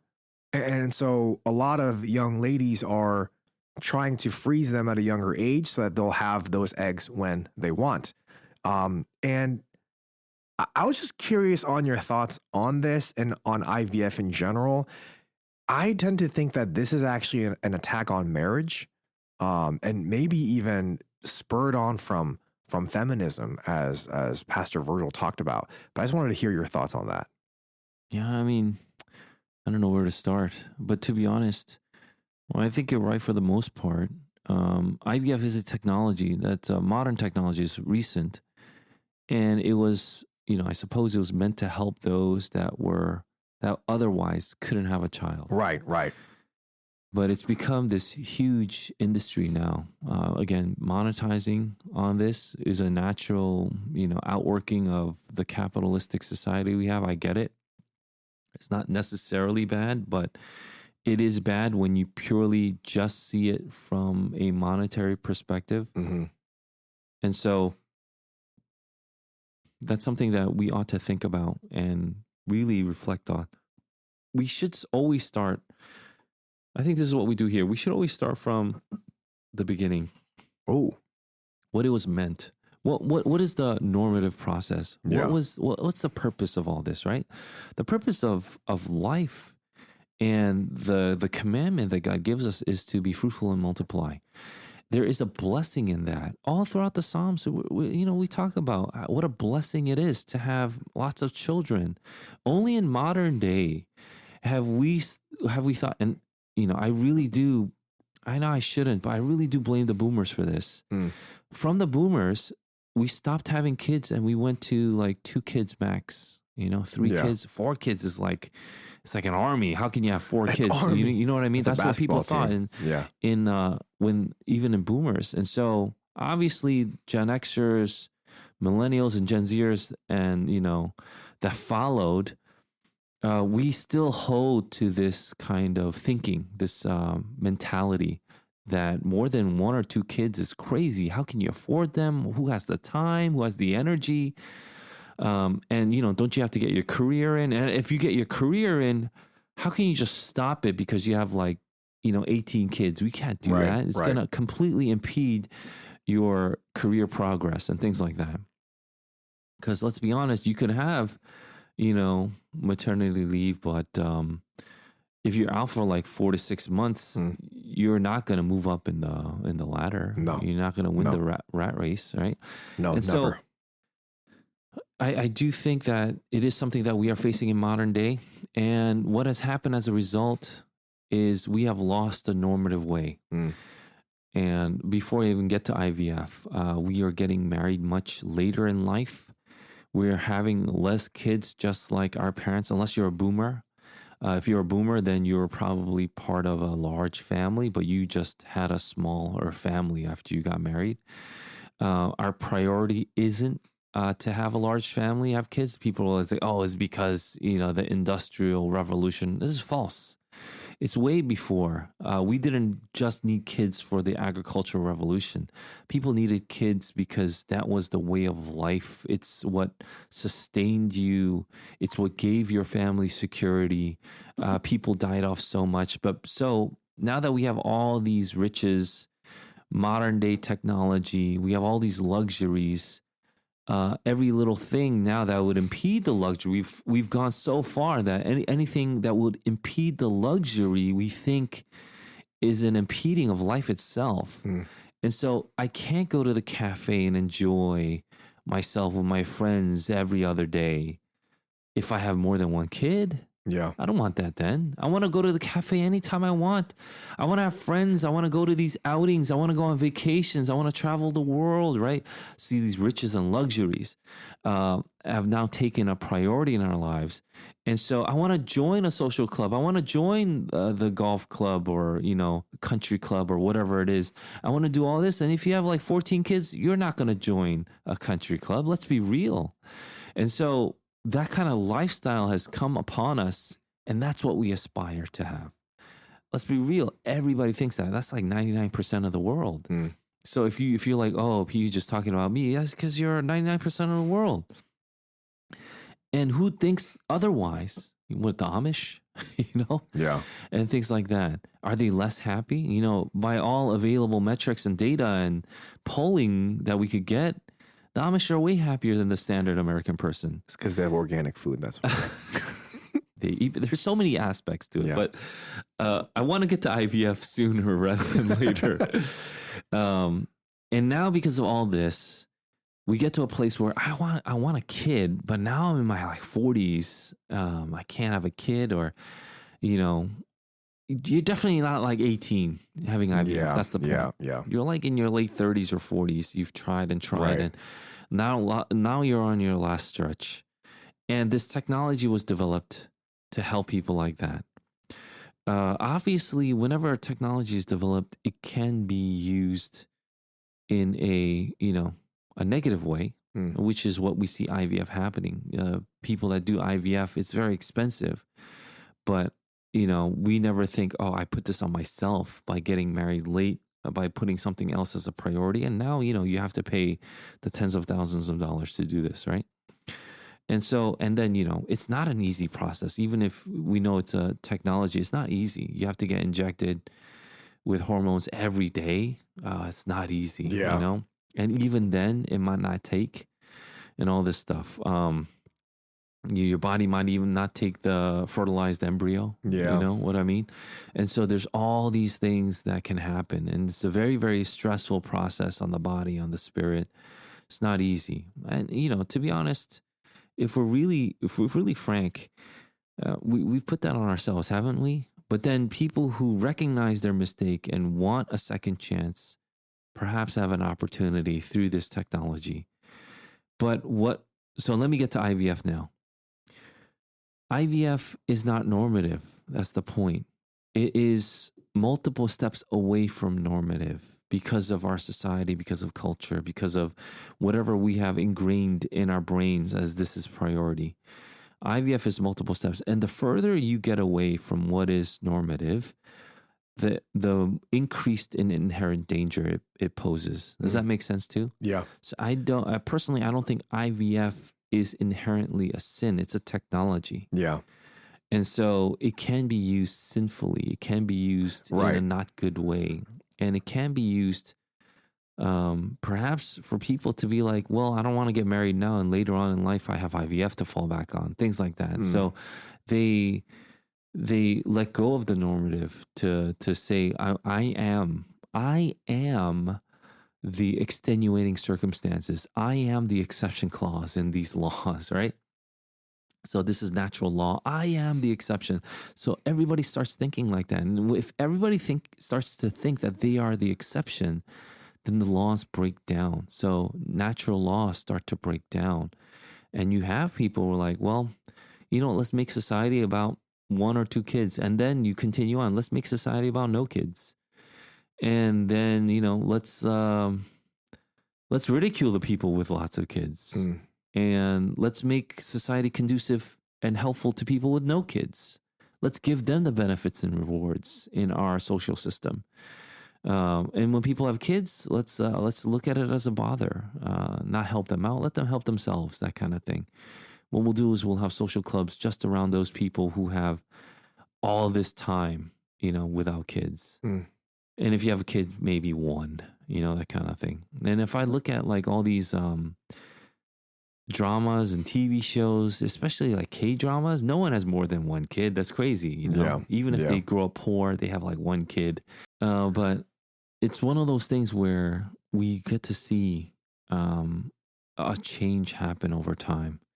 And this technology might have been given to us because, I don't know, maybe it is because of just a sheer mercy of God, that otherwise we'd have even less than the population we have. But even mercy that we're given, we understand that that we really in our rebellion to God will take advantage of, we'll take it for granted. Yeah. We'll actually use it to, not honor God, but to dishonor him. And I see that with IVF, especially in the way people approach it. Instead of this fearful, really reverent process. Because no matter what, life is given from God. I don't care if you think you have a scientific process that you could, put the sperm and egg cell together. When life happens, it's because of God, 100%. And we want to take God out of everything, our thoughts, our processes. And there will come a judgment then. And I think we're seeing that even with all this technology to help us, our birth rate isn't increasing. Yeah. What about the moral, I guess, implications of IVF? I know that it's a tool, but the moral dilemma that people have, especially Christians, when they do IVF is, like you said, you don't know if a certain embryo is going to, adhere well to your body. You don't know how successful it's going to be. And so therefore you create more than 1 embryo. Yeah. Right. If an embryo is created, right. That's God giving life. And so oftentimes what happens is I heard something, and don't quote me on this, but I heard that in New Jersey, you can only have 1 embryo in your womb through IVF. They won't allow you to have 2 or more, is what I heard. Don't quote me on that. Yeah, that's the first I heard of it, because I know of people who did IVF and got fraternal twins. But that's because they had the 1 and then it. No, fraternal twins. Oh. It's 2 different embryos. Okay. Not identical twins. Just take that out then, Brian. No, I lied. I have no idea. But the moral dilemma comes in the fact that if you have 1, but you've created multiple embryos, what do you do with the other embryos? If you discard the other embryos, it's abortion. And I know some parents might choose to freeze them, but for how long? And you're paying pretty much rent. So I guess how do you How do you think through that? Yeah, I mean, not all parents do that. I think there is a reverent fear of God and the fact that every embryo is a life. Yeah. And so I do know that some people don't do that, but I know that is what doctors or these technicians will recommend. Right, Just right. in case you don't want to waste all that time Right. The and money then end too. up with nothing, right? Yeah. But, I know that people have a reverent fear of God, but I know that there are a lot more people, Christians, who don't adopt this technology. They'll just continue to pray. And if God doesn't give them a child, they'll see it as God not giving them a child. Gotcha. And there are people who do IVF and still end up childless. Yeah. So it's not like a foolproof thing. And, people will do whatever they can. So the moral stuff can be gray depending on the situation. I can't really give a blanket statement. I know that some people have a black and white view of IVF. But again, I think the further you get away from the normative process, the natural process, the more inherent dangers there are in that process, and the more you can sin, including committing murder, which you said abortion, but if you just discard an embryo, you just murdered the kid. Yeah. So you definitely don't want to do that. And so you don't want to do that. You want to keep those things in mind. And so it will be a difficult process no matter what. So I sympathize with those that could not have children or cannot have children. And this is what they believe to be the only option out there. Yeah. So there is a sympathy that I think we should have for people like that.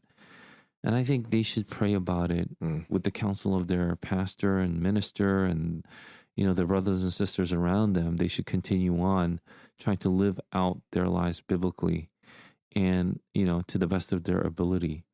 But, if you're saying black and white, this is just an artificial process and this is just all wrong, I think I would have a hard time thinking to that effect. I do think that there is an irreverent manner in which many of these processes do take place, however.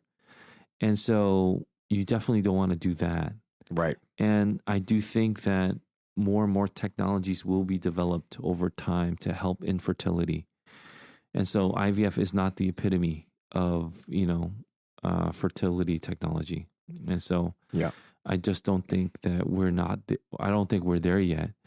It's just a matter of this current technology does seem that it has a lot of imperfections and dangers to it, especially morally speaking. So, personally, I would try to stay away from it as much as possible. But if you really believe this is the only way you can ever get pregnant, and this is something that you see as a grace, and you will handle everything that you possibly can in a reverent manner, knowing that you're handling life potentially, then, I would say do it with extreme care.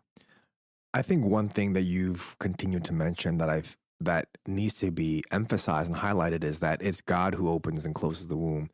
As we've read in the book of Genesis, as our church is going through our Bible reading, the 1-year Bible reading, we finished Genesis and we see that it's God who actively opens and it's God who closes. And so it's all under God's sovereignty. And so I think continued prayer, continued trust in God and his will is of the utmost importance, as you mentioned. Yeah. And so because of technology and technology being taken advantage of, when people are now given to the option to freeze their eggs, that is not a morally sustainable option. Again, a lot of women think they are the exception, that kind of thing. That's why they do that. They're the exception. They're the exception. Their career is that important. But everybody thinks they're the exception, and everybody gets married late. They take their unfrozen eggs or somehow and then use IVF to impregnate themselves. Again, a long, arduous, very painful process. How many people are going to end up regretting it? Thinking back and was this really worth it? I think they don't have the things of God in mind. They have things of the self in mind. And there is a price to pay. There will be repercussions. And so please be wary of that. If you are tempted to freeze your eggs, you have to ask yourself why. why aren't you getting married? Why aren't you going through the natural process that God has blessed for society and for the world? And why do you think you're a special one-off? Isn't that pride? Isn't that, and won't that pride end up killing you? It's going to kill your family. It's going to kill you, especially if you think you deserve this. I deserve this, so I did all this. And you bring that kind of heart and attitude into the family that you want to build. Man, how is that going to be a good foundation? I see so many red flags with that. I think it's more dangerous than any other technology that you've mentioned so far, to freeze one's eggs. It really is a huge pride issue. There's anxiety to it because you don't trust God. There is a priority that's messed up because you refuse to get married then. Or, I don't know, what is it that younger women go through now? It's like, the man needs to make $350K plus for them to marry me or something like that, which takes out 99.9% of the population of men. And so, if all the women think like that, then who's going to get married? And you're not going to get married until you find that very, very superficial status, which God can overturn in one day. That Right. person who you married for making $350K plus can be out of a job and unemployed for like the next 2 years. What are you going to do then when that was your standard, right? And so get your priorities in order. And then you'll see that this egg thing, the freezing thing, is because your priorities were out of order in the first place. Yeah. Thank you for that, Pastor Gene. And let us continue on this podcast with a quick current event.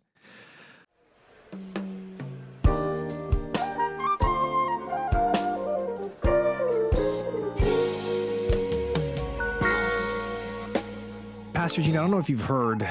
Well, I think you have heard because you're the one that sent me the video. So I'm sure that you've heard. But there is a new satanic show on Amazon Prime that fits the bill of everything that we've been seeing as of late. It's crazy. We always have shows and movies on villains.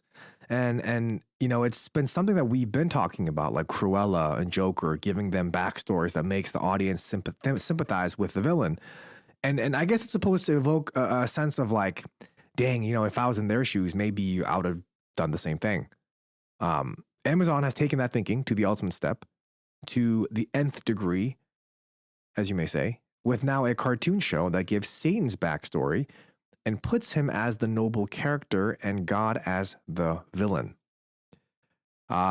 This is the premise. This is a crazy thing that's happening right now. And this is on Amazon Prime, which makes me think, like, should I stop using Amazon Prime? But the premise of the show is this. Everything is ruled by beings of pure light. There's a city ruled by beings of pure light, heaven, and these beings are angels. And Lucifer is one of those angels. He was a dreamer, and this is literally what they say.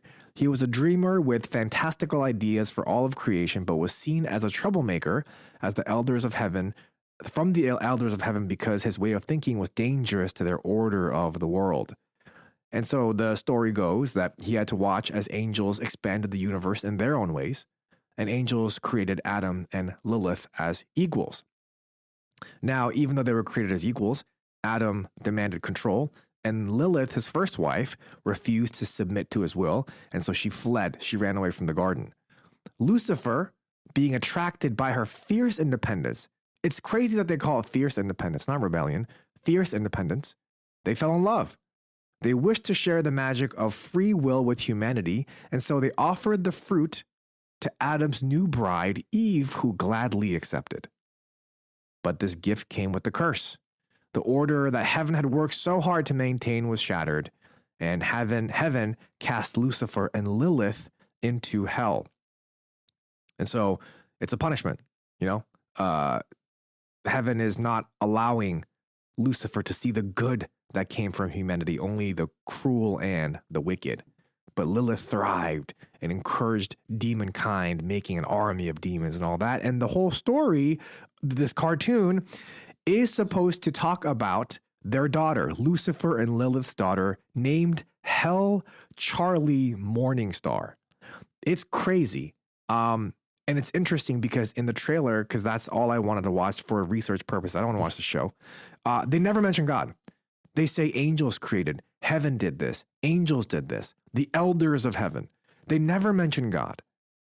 And they have completely twisted the creation story in the fall to make Satan this independent free thinker that, you know, the world is encouraging all of our kids to be. And God is this overbearing villain who they never mention.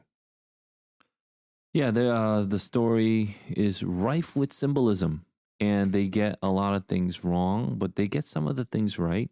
And so I think that's the best kind of deception. Yeah, that's what tricks you. You always have to, what? That's what tricks you. Yeah, you always have to put a little bit of truth and then surround it with lies, Right. Which is what, you know, even Satan did with Jesus, took him on top of the temple and said, jump off, and then his angels will take charge over you, right? And so he actually quotes Bible verse to him. So he takes the Bible verse, but tempts Jesus that way, meaning he wants Jesus to sin, which obviously Jesus did not fall for. And so there's a lot of truths and lies. I think because it's out there, I really wanted to kind of tease it out. What about it is true? What about it is false? So let's start with Lilith, because the first wife. People will be confused. Yep. I think if you don't know medieval Jewish folklore. So Lilith, the name literally means shade or shadow. That's what Lilith means in Hebrew. So Lilith is shade and shadow, and you can kind of tell that originated from too, why they named Adam's first wife Lilith, because, you know, no one knows about her. She's like a shade. She was cast out, right? In the Babylonian Talmud, she was cast out. She didn't run away as this, you know, this kind of show would try to purport. Anyway, she was cast out because she refused to obey or submit to Adam. Yeah. And so Eve was the one that would submit to Adam. That's why Eve is now the wife of all humanity, because she submitted to Adam. The mother of all humanity. Yeah. What did I say? The wife. The mother of all humanity. But again, this is the Babylonian Talmud, when Lilith was first introduced as a character like this, was in like the 7th century. So this is like many thousands of years after Genesis. Yeah. So this is not a thing, but they've taken this ancient Jewish folklore and now made it like all Christians kind of believe that already. No, this is all false. This is all just myth. This is all story. It's not biblical either. Yep. God. And so where did they get this from? So where did the Talmud get this from? Well, they got it from Genesis 1 and 2. They saw that in Genesis 1, man and woman, God created them, right? So God would create man and woman, and they saw Genesis 2 as a completely different story. So what happened to the first wife? So, the first wife must have been named Lilith, or was Lilith, and we'll name her Lilith because we don't even know her name, so it just means shade. Yeah. Actually, you know, fun fact, Lilith, the word is mentioned in the Bible once in Isaiah 34, and, you know, I don't really want to get into it, but you can if you'd like. Isaiah 34:14, since we are talking about Lilith. Isaiah 34:14 reads, "And wild animals shall meet with hyenas. The wild goat shall cry to his fellow. Indeed, there the night bird settles and finds for herself a resting place." Yeah, night bird there is the word Lilith. It doesn't mean night bird specifically. And then if you have your ESV Bible, it should have a superscript saying meaning is unknown or something. Yeah, to that identity effect. uncertain. Yeah, and so a lot of people thought Lilith meant demon, but that doesn't make any sense, right? We're talking about wild animals, wild goats, hyenas, and then we see a Lilith also settle. So why would demons settle with animals? That doesn't make any sense. Yeah. So the whole folklore gets it all wrong anyway, because in context, that doesn't make any sense. We're talking about animals here. So the ESV translates it to a bird because, you know, maybe the natural predator of, you know, a bird would be these wild animals like hyenas and stuff like that. So that's why they would translate it that. Not necessarily wrong, but, you know, it's a nice superscript to know. Keep in mind, we don't actually know exactly what Lilith means. But we know that there are birds and hyenas and things like that mentioned before. So in context, they did that. But now we come to like the 7th century, and then the Talmud is mentioning Lilith as the first wife of Adam. I don't know, maybe to teach women to be submissive, or you'll be like Lilith. I don't know. Perhaps there was something to it. But what we do know is now this Amazon Prime show has taken advantage of that and taken that and twisted it to their own feminist agenda. And it's just all read in a feminist lens. Like every smaller detail is changed so that it fits a feminist lens, which is so stupid, right? So Lilith runs away instead of being, what do you call it? Banished, that kind of thing. Yeah. Lilith runs away. And like you said, it's about her fierce independence. And that's why Lucifer loves it. Again, impossible, because Satan only loves himself. That's his sin. The sin of pride that all of the church fathers recognize that Satan had is the love of oneself. Satan doesn't love Lilith or anybody else because love is other person focused. That's not what Satan has. Satan has a pride for himself. He wants to be the morning star. He wants to be that shining light above all when he is not. Okay. Right. So that's he is addressed as the morning star because that is what he wanted to be, but he's not. He was a shining example, but he's not the ultimate shining example. It's Jesus Christ who is. Okay. And so he wanted that for himself. And so that's why we have Christian understanding, historical understanding that Satan was one of the angels in heaven that fell because of his pride, and that's what Jesus says. I saw Satan fall like lightning. It was immediate, it was instant, that kind of thing, in a fiery burning hell. That's what lightning would signify. But anyway, so they get all these things wrong. So they're starting to confuse things because you have to put it in a feminist lens. And then if you watch the trailer, then Satan is all, dejected. He's all sad. But it's Lilith who starts to sing and brings hell to a glorious place. She brings up hell. Hell starts to thrive. Yeah. And, we need to make sure that everybody knows that hell is not such a bad place. It's a really glorious place where there's music and there's a thriving. So that's what they actually came out with. And this show is pointing to kids. It's a kids show. I don't care if it says for mature audiences only.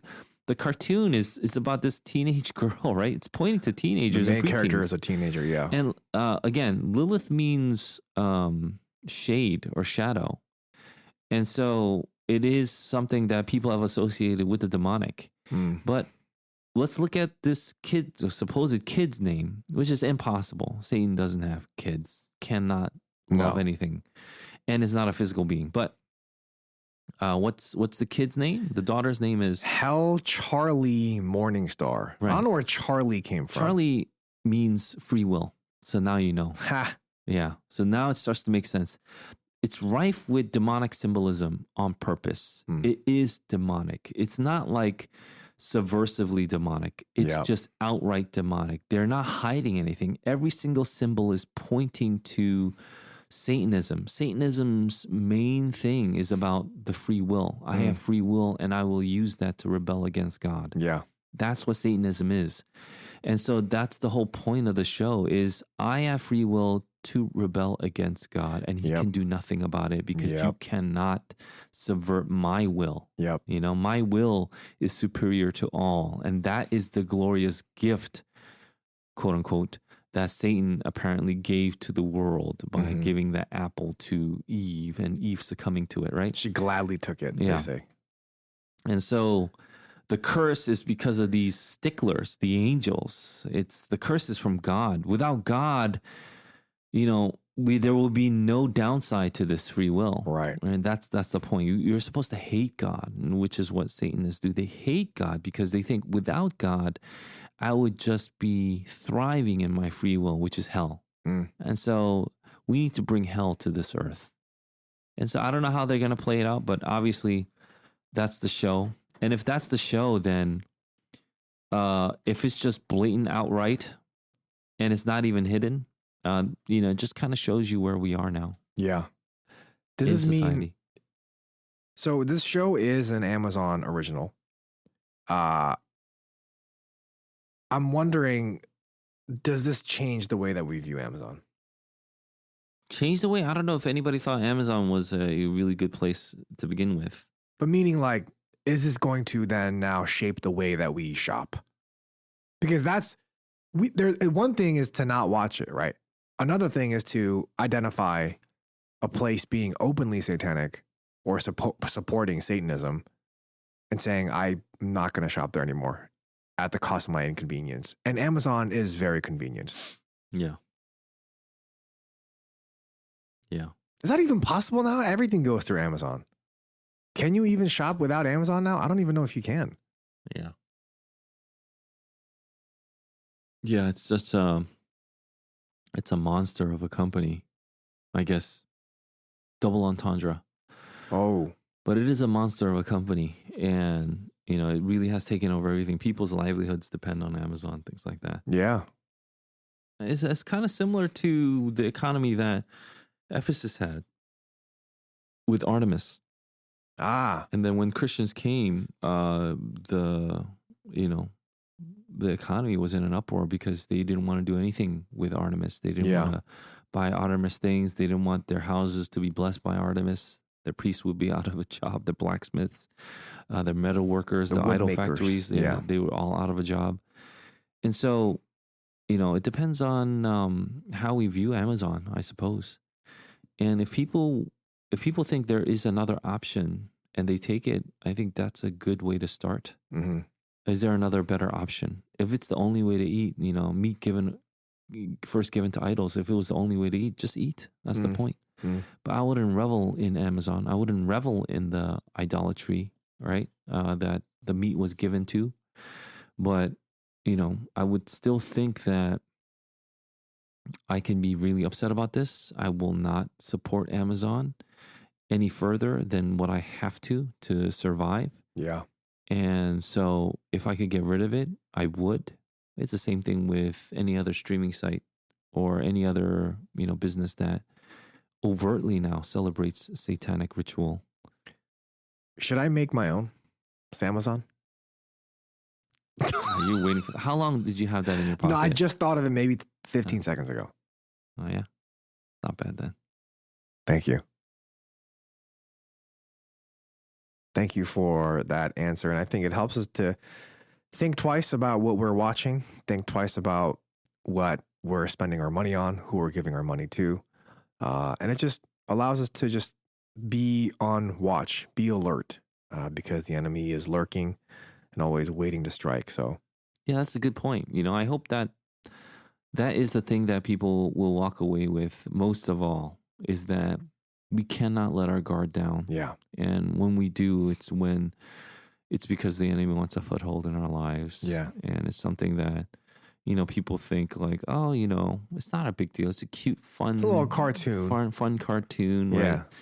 And, we'll watch things like Has Been Hotel just to get a kick out of it. Right. We'll just look at, how demons are. Oh, we should feel bad for them. Actually, Oh, yeah. and then it goes to, actually, they brought something really good to us, didn't they? Because I do hate God. And so let me side with this, right? Yeah. And that's what they would say. And, I'm sure that they'll have all these other things that they'll introduce in it, like all these other secular, worldly, anti-biblical ideology. So just be on guard. On guard. I've never fenced before, but I'm on guard. Mm. Anyway, where's my script? Thank you for that, Pastor Eugene. And we thank you for listening to this episode of the Dear Church podcast. Join us next week. We hope and pray that this... Did you notice I didn't say what we're going to be talking about? I see. Because it's a surprise. And I want everyone to be surprised when we talk about it. Should always be a surprise, right? Yeah.